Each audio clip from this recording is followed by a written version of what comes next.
Pour cette dernière capsule de Bien manger pour tout le monde, on vous amène à l'école de Saint-Léon-le-Grand pour vous présenter le projet Jardine dans ton école.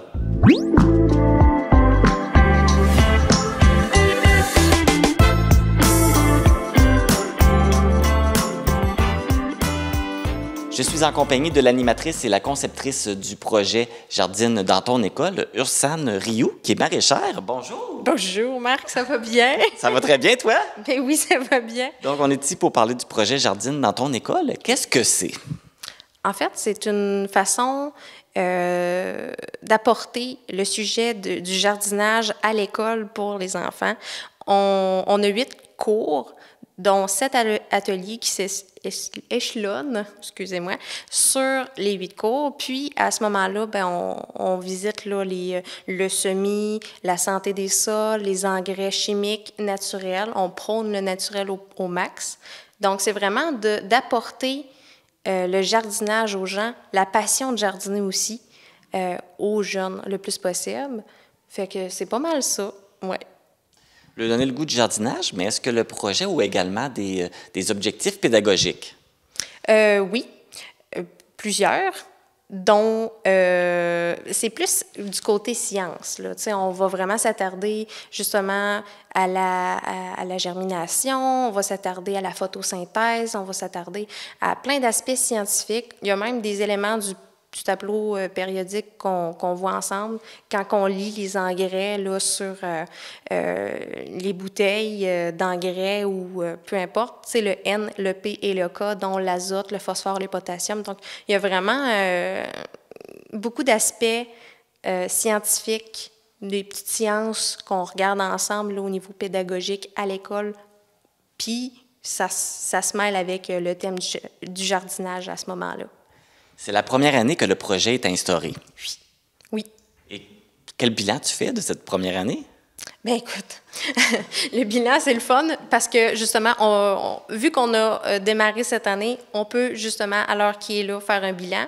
Le bilan, ça a été une réussite si on pense à l'objectif numéro 1 qui est de transférer la passion, d'enseigner le jardinage, de regarder ensemble pour justement montrer aux jeunes d'être autonomes dans leur façon de cultiver des légumes. Puis ça apporte aussi l'autonomie alimentaire. C'est pour ça qu'on fait un partenariat avec Cosmos. Fait que c'est ça. On a un beau résultat du bilan, ça pousse. Le bilan est derrière nous. Mais fait que c'est ça, dans le fond. Le bilan, oui. Donc, le projet est numéro 1. C'est vraiment passionnant. L'échange qu'on peut faire avec les jeunes, justement, par rapport à ça, c'est super. Le projet est tellement positif qu'il va probablement se répéter dans le futur. Quelques petits ajustements au niveau, justement, là, si on veut, de la grosseur du bac. Mais ça, c'est des petits détails, mais sinon, le bilan est numéro 1. C'est numéro 1. Oui. Là, présentement, on est dans l'école de Saint-Léon-le-Grand, mais c'est pas juste ici que le projet a eu lieu. Non. Dans le fond, il y a eu un appel qui a été fait là, au début de l'année. Puis, certaines classes, justement, de la vallée ont participé. Donc, j'ai 7 classes présentement qui ont décidé de faire le projet. Saint-Damas, Valbriand, Sainte-Ursule, Caron, Saint-Léon ici. Puis, la réponse est positive partout, là. Ça a vraiment été trippant. Et les classes dans lesquelles ça a été choisi, y a-tu un âge particulier ou ça a été différent dans chaque école? Nous, dans le fond, ce qu'on visait, quand je dis nous, c'est moi et Cosmos, on visait vraiment 3e et plus pour vraiment comme avoir une approche, comme on disait tantôt, là, au niveau pédagogique, c'est plus scientifique un peu. Donc, il y a certains sujets que c'est important que les jeunes ne soient pas pris dans le... qu'est-ce que ça veut dire ce mot-là? Il faut qu'on puisse aborder certains thèmes. Donc, 3e année jusqu'à la 6e année, c'est notre plage d'âge. Okay. Ouais. Fait que là, en tout, ça fait combien de jeunes qui ont participé au projet? 107. Oh, quand même, c'est un beau, gros projet. Oui, j'ai pas retenu tous les noms. Excusez. On te le demandera pas. Et puis, pour toi, personnellement, de créer un projet comme ça et de partager tes connaissances avec des jeunes, pourquoi c'est important pour toi, justement, de faire ça? My God! Ben, écoute, moi, la personne qui m'a contactée au Cosmos, en fait, je vais lui dire, c'est Sophie Nicole. Quand elle m'a contactée pour me suggérer ça, elle m'a demandé mon intérêt, ben moi, j'ai dit oui tout de suite, puis je suis venue émue. Parce qu'un de mes rêves, c'est de pouvoir enseigner aux jeunes. Puis là, on me demandait d'enseigner ce que j'aime le plus faire dans la vie. T'sais. Fait que c'est clair que ça a été oui, la réponse, là, c'est évident. Là. Fait que c'est ça. Et ça t'a apporté beaucoup, puis ça te permet de réaliser des objectifs. C'est ça. Dans le fond, ça réalise un de mes rêves de pouvoir communiquer ma passion avec des jeunes, tu sais. Fait que, non, c'est pour ça que je dis, là, oui, personnellement, ça l'a apporté beaucoup là, à ce niveau-là. Là. Puis les jeunes le sentent, c'est ça l'affaire. Et puis tu parlais que ça va probablement être reconduit l'année prochaine. Est-ce qu'il y a un projet aussi d'expansion, avoir plus d'élèves? Aucune idée. On n'est pas rendu là dans la réflexion. Fait que, oui, c'est ça, c'est mieux de même. D'ailleurs, pour bien savoir comment ça a été vécu, cette expérience-là, on va aller s'entretenir avec deux élèves qui vont justement nous parler de leur expérience. Oui, merci Marc. Je suis maintenant en compagnie de deux élèves qui ont participé au projet. Alors, je vais vous laisser vous présenter et me dire en quelle année vous êtes. Bonjour, moi je m'appelle Antonin Leblanc et je suis en 6e année. Moi, c'est Eva Albert, puis je suis en 5e année. Donc, vous avez participé au projet Jardine dans ton école. Comment vous avez trouvé ça? Je pense que vraiment c'est une bonne initiative parce que ça incite les jeunes à mieux manger, à planter des choses, puis à les faire pousser. Puis après ça, ben c'est ça fait mieux manger, puis ça aide à vivre plus longtemps. Oui, c'est ça, si on mange bien, ça va sûrement avoir une meilleure espérance de vie. Moi, je trouve ça une belle alternative comme Antonin. Puis je trouve que c'est le fun d'apprendre de nouvelles choses avec le jardinage, puis c'est ça.